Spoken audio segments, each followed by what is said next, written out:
Tudo bem com vocês? Porra, obrigado. Chego aqui, vocês nessa desanimação toda, depois de uma palestra dessa maravilhosa. Bom, me chamo Pedro, vou falar um pouco para vocês. Gente, a tecnologia não vai mudar o mundo. E é muito duro falar isso porque eu trabalho com tecnologia. Na verdade, eu sou empresário do ramo de tecnologia. Eu estou inserido nesse universo aí que movimenta milhões. Aliás, vamos falar dos milhões, eu adoro falar dos milhões. Hoje, nesse universo de tecnologia, cada vez mais a gente vê soluções que valem milhões, ou coisas que queriam valer milhões, ou que estão pintadas como milhões, ou que juram que valem milhões. É muito milhão na tecnologia. Mas não tem problema nenhum você pensar em milhões, eu também penso em milhões. Eu trabalho com tecnologia. Só que eu penso de uma forma um pouquinho diferente. Eu faço parte da Operação Serenata de Amor, um projeto de tecnologia voltado para a política, focado em outros milhões. A gente criou uma inteligência artificial para melhorar um pouco a relação das pessoas com a política. Eu vou falar sobre esse projeto aqui hoje, vou contar um pouquinho da minha história, mas antes eu queria passar um vídeo bem curtinho para explicar um pouco melhor o que é o Serenata. É esse aqui. Um grupo de cidadãos brasileiros muito jovens criou um programa de computador para fiscalizar os gastos dos deputados federais. E já teve quem devolvesse o dinheiro usado de maneira irregular. É só isso. Eu falo que subir num palco para apresentar o meu projeto é muito legal, mas quando o William Bonner apresenta o meu projeto, é muito melhor, né? Muito mais power. Esse é o registro dos dias mais legais da minha vida. O dia que o nosso projeto finalmente ganhou milhões de pessoas, né? A gente entrou na casa de muita gente, ficou famoso no nosso país, falando um pouco disso. E o William Bonner tem razão. É um grupo de cidadãos brasileiros muito jovens que criou um programa de computador para fiscalizar os gastos públicos. E eu vou contar por que a gente chegou aí. Mas antes de contar por que a gente chegou aí, eu preciso fazer um adendo. Eu tenho uma relação muito estranha com a política. Eu nunca votei na minha vida. Eu não tenho o menor orgulho disso, na verdade. Na verdade, estou bem ansioso, porque esse vai ser o primeiro ano da minha vida que eu vou votar. Mas, desde sempre, eu fui aquela pessoa que não tem nada a ver com a política. Vocês já ouviram essa pessoa que fala assim, eu odeio política? Era eu. Sempre. Eu falo que eu tinha uma indignação nada seletiva. Eu odiava direita, esquerda, centro. Eu odiava todo mundo. Até que eu conheci um pessoal que estava a fim de participar da política de uma forma um pouco diferente, uma forma que eu não odiava ainda, que era fazendo do seu jeito, fazendo de uma forma um pouco diferente. E foi aí que surgiu a Operação Serenata de Amor. Um grupo de pessoas que não estava feliz como as coisas estavam acontecendo, mas que, por outro lado, não participava e não entendia nada de política. E a gente pensou, o que será que a gente pode fazer para melhorar um pouco a nossa relação com a política com o que a gente sabe? A gente sabe tecnologia, a gente sabe inteligência artificial, a gente sabe ciência de dados. O que será que dá para a gente fazer?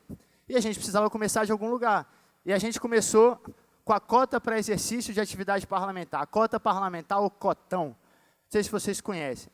A cota parlamentar ela serve para os deputados e os senadores manterem o mandato deles. E é um dinheiro que serve para muita coisa. Alimentação, passagem aérea, transporte, hospedagem, assinatura de TV, assinatura de revista, fretamento de aeronave, segurança, enfim, tudo. Do pão de queijo até o segurança ou o jatinho. Pode pagar tudo com a cota parlamentar. E por ser tão elástica, ela gera milhões de dados. Milhões de novo. Muitos dados. Tanto dado que eu ouso dizer que é muito difícil, quase impossível, fazer auditoria manual, como é feito até hoje. Mas é tanto dado que dá para treinar um robô, uma inteligência artificial para mapear os gastos públicos. E a gente fez isso. A gente criou a Rose, a nossa inteligência artificial, que aprendeu a lei que rege essa verba e passou a ler esses milhões de dados para encontrar alguma coisa. E foi a Rose que levou a gente no Jornal Nacional, mas antes de levar no Jornal Nacional, ela levou a gente na Câmara dos Deputados. Porque assim que a gente rodou a Rose, ela encontrou 8.000 suspeitas, numa base de dados que já tinha sido auditada manualmente. E a gente pegou essas 8 mil suspeitos e falou, caraca, mano, o que a gente faz com isso agora? Tá, vamos fazer então um mutirão de denúncias, vamos começar a denunciar para a Câmara. E a gente tirou uma semana e começou a fazer denúncia. Em uma semana a gente fez 600 denúncias para a Câmara. O que levou a gente ao William Bonner, mas levou a gente à Câmara dos Deputados. Eles chamaram a gente lá para entender como é que tinha sido isso. Cara, como é que vocês fizeram 600 denúncias? 600 denúncias é o que a gente recebe para essa cota em um ano. Vocês fizeram em uma semana. E aí a gente viu que a gente tinha em mãos uma ferramenta capaz de fiscalizar milhões de gastos num país do nosso tamanho e achar milhões de suspeitas que fosse. Em outras palavras, Câmara, a gente tem um robô. Uma inteligência artificial que consegue substituir o trabalho dos servidores de uma forma muito mais eficiente e rápida. Aí vocês vão falar, lá veio o cara da tecnologia para substituir o trabalho humano para o trabalho de um robô. Não é exatamente isso. Primeiro que, vamos pensar, galera, se uma máquina faz o trabalho de uma pessoa melhor do que uma pessoa, está na hora da gente refletir. Será que aquela pessoa tem mesmo que fazer aquele trabalho? E depois, o trabalho de detecção de suspeitas sempre foi automático, mas a tomada de decisão é humana, porque a política é feita por seres humanos. Então a gente pegava essas suspeitas e desde o começo auditava de forma manual. Eu não me esqueço, nunca vou me esquecer do primeiro caso que apareceu para que eu auditasse. O caso do deputado que fez 13 almoços no mesmo dia. Ele foi e fez 13 almoços no intervalo do almoço, lá emitiu 13 notas e a Câmara devolveu o dinheiro para ele. Eu não entendi absolutamente nada de auditoria. Entendo muito pouco ainda, mas na época eu não entendia nada. Eu vi 13 almoços, a primeira coisa que eu fiz foi jogar o nome dele no Google. E eu vi que ele era magro. Falei, não tem condição, essa pessoa não comeu 13 vezes. Eu esperava um deputado bodybuilder, assim, sabe? Uma pessoa... Não era. E aí eu fiz o pedido para a Câmara e a Câmara devolveu uma GRU paga de 200 e poucos reais. O deputado devolveu o dinheiro.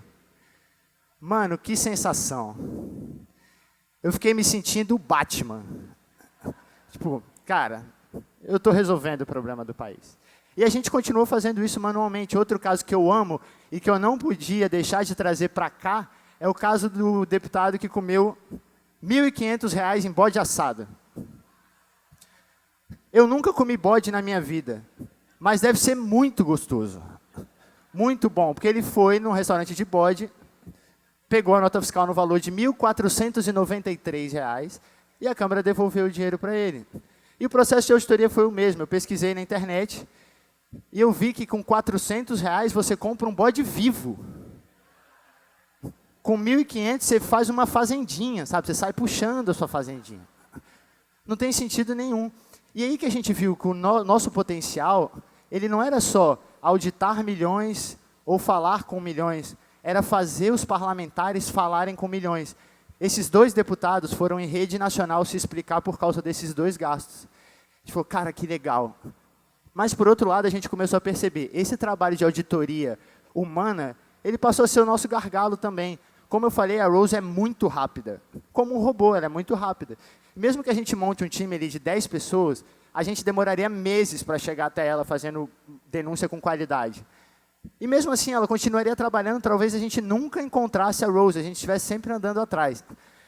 E, por outro lado, qual o sentido você fazer uma tecnologia capaz de trabalhar por um país inteiro e botar na mão de meia dúzia de pessoas?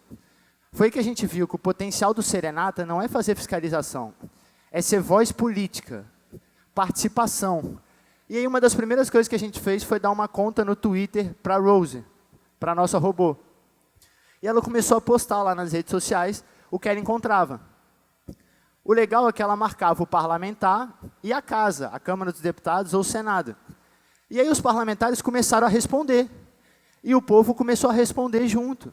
Então a gente colocou na mesma página o povo, o parlamentar e um robô.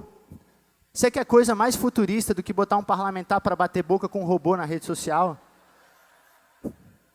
E isso começou a aproximar pessoas. Hoje a gente já soma nas nossas páginas quase 100 mil pessoas acompanhando. E aí com esse tanto de gente a gente falou, está na hora da gente começar a fazer umas coisas mais sofisticadas. Tem coisas que a lei não é contra, que a lei permite. E a Rose aprendeu a lei. As leis da Câmara dos Deputados e as leis da física, por exemplo, que um deputado não pode estar em 2 lugares ao mesmo tempo. Essas coisas ela também aprendeu.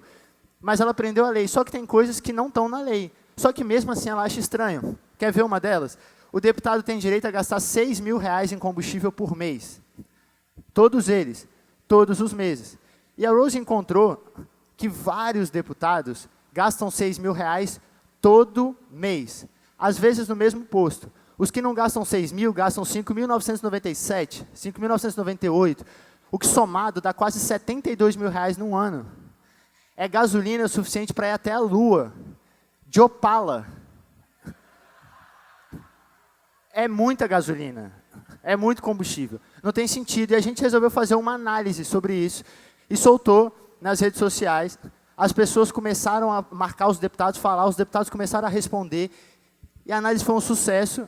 Eu fiquei muito feliz, foi muito bacana, os deputados começaram a falar, e a gente alcançou 1 milhão de pessoas. Sem botar um centavo. A gente não promoveu, a mídia não promoveu, e a gente viu o tamanho da nossa voz política. E foi aí que a gente se ligou. O nosso 1 milhão não é de reais. A gente pode até valer milhões, mas a gente tem que valer para milhões. O Brasil é um país muito grande.